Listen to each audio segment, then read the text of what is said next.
Welcome back everybody to another video. Today we're doing control arms on this Honda Odyssey here, and I'm gonna take you through step by step.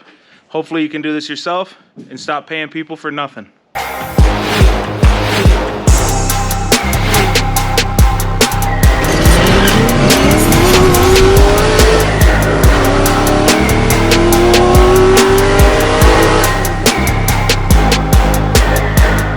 We got Delphi control arms from Rock Auto. This is the driver's side, TC5185.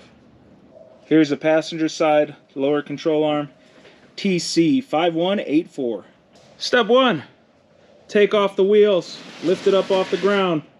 Now that you're underneath here, you have the ball joint. You have to take the ball joint out. So we need to take this cotter pin. So you grab a pair of needle nose or whatever, flathead screwdriver, and you pop this guy out. You're gonna use a 19mm to take the nut off of the ball joint. Now that you got the ball joint out from your spindle here, we're gonna go over here.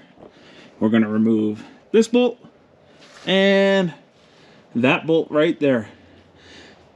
To get this bolt, we're gonna have to undo this lower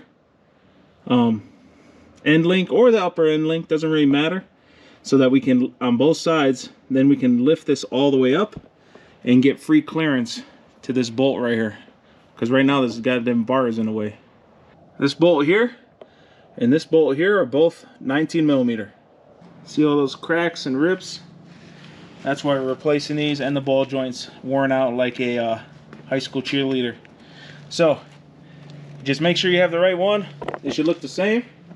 And then put it back in and put those two 19s and the ball joint into the spindle. When you're putting the control arm, put this side in first.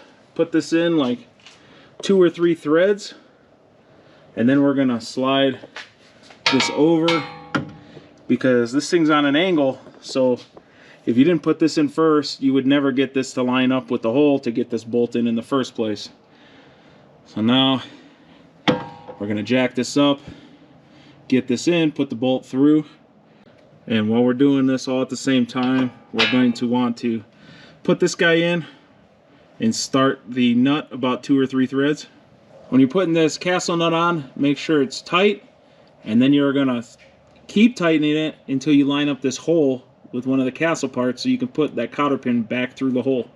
Jack up on the spindle area until the car starts moving, and now you can tighten this bolt, because if you tighten it with it fully down, it's gonna have pre-tension on it when the car's sitting on its tires on the ground.